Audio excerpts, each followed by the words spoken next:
Jadi di antara mukjizat Quran itu kamalul bayinah. Kalau memberi penjelasan itu sempurna.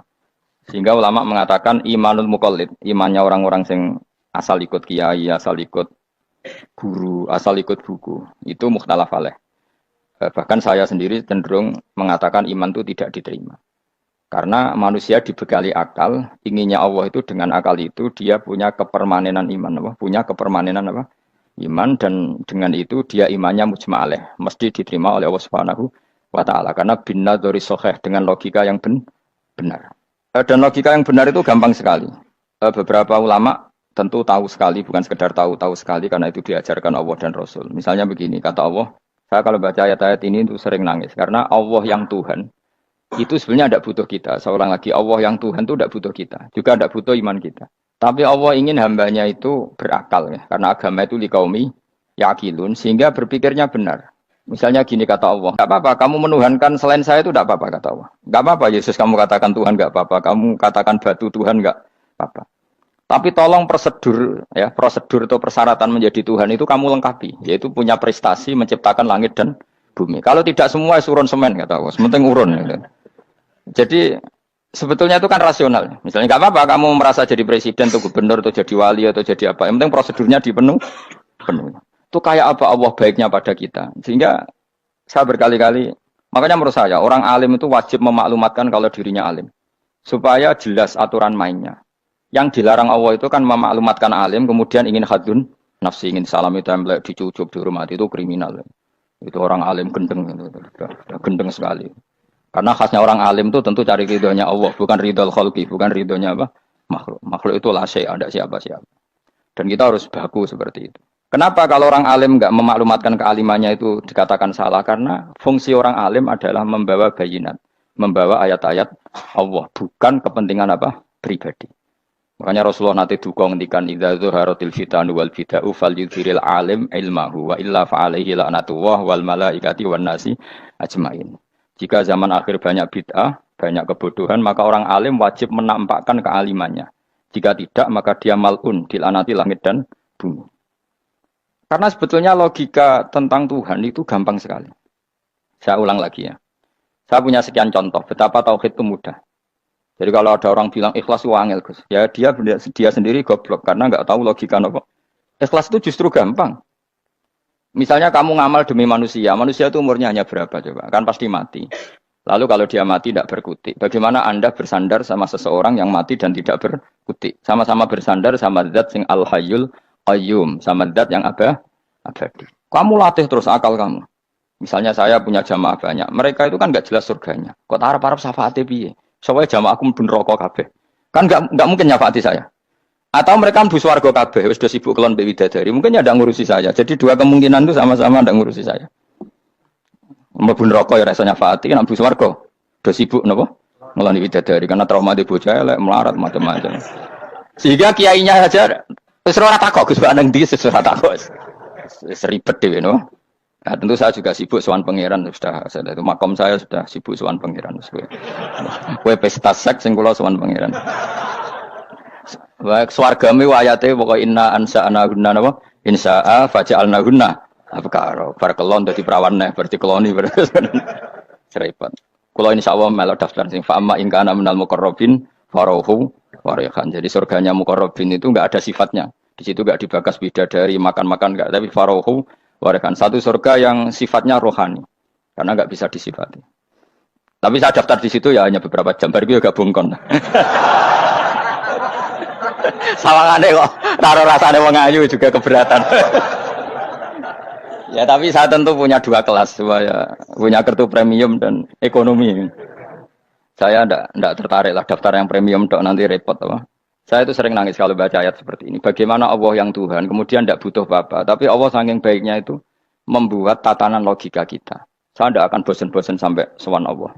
Bahkan andaikan saya masuk surga dengan faham ini, saya milih faham ini. Karena faham ini itu menguntungkan agama. Li'ilai kalimatillah. Sementara masuk surga itu hadun nafsi. Banyak ulama mengatakan, kenapa Anda tidak ingin mati? Padahal Anda mati masuk surga. Katanya, saya takut kehilangan momen sujud. Karena sujud adalah hak Allah. Sementara surga itu hakun nafsi. Keinginan saya. Tentu saya mendahulukan hak Allah ala hakin nafsi. Itu makam-makam yang... Dan itu nggak bisa Kamu copy paste, orang yang pada kelasnya akan merasakan seperti itu. Dan kamu tidak perlu minat, malah paham. Jadi sudah dengar saja, apa? Dengar saja. Begini misalnya, saya berkali-kali bilang, kenapa ulama dulu, saya ini kan di Sarang juga ngajar tauhid. Dulu saya ngajar kubrul yakiniyat di beberapa madrasah, termasuk di Sidogiri saya juga ngajar tauhid. Di sini saya ngajar tafsir, tapi yang saya titikkan juga tauhid. Begini, saya hidup di dunia ini, terutama saya memang ingin menerangkan tauhid, sebagaimana Allah menerangkan. Begini ya, Jubair bin Mut'im, saya tidak bosan-bosan cerita ini. Jubair bin Mut'im itu termasuk dahiyatul Arab, cerdas-cerdasnya orang Arab. Dia ditunjuk sebagai negosiator untuk membebaskan Asra Badrin, tawanan perang Badar yang kalah dan ditawan Rasulullah dan para sahabat. Kemudian harus ditebus dengan uang. Oke, disepakati. Terus singkat cerita Jubair bin Mut'im itu datang ke Madinah. Dulu karena tidak ada hotel, tidak ada penginapan, ya memang nginapnya orang musyrik itu di masjid.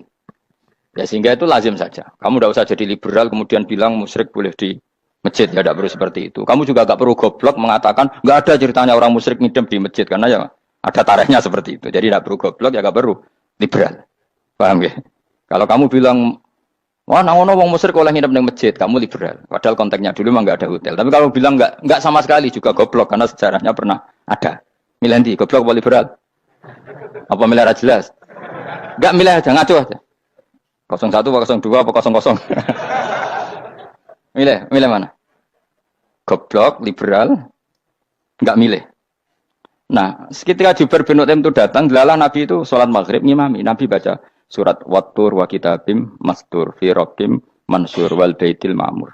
Kemudian di pertengahan surat At-Tur itu kan ada ayat yang menurut saya itu sangat bagus. Sehingga di kamar saya, di rumah saya itu tak figur ayat itu. Bahwa kita harus dilatih berpikir. Kata Allah memulai argumentasinya, am khuliqu min ghairi syai'in.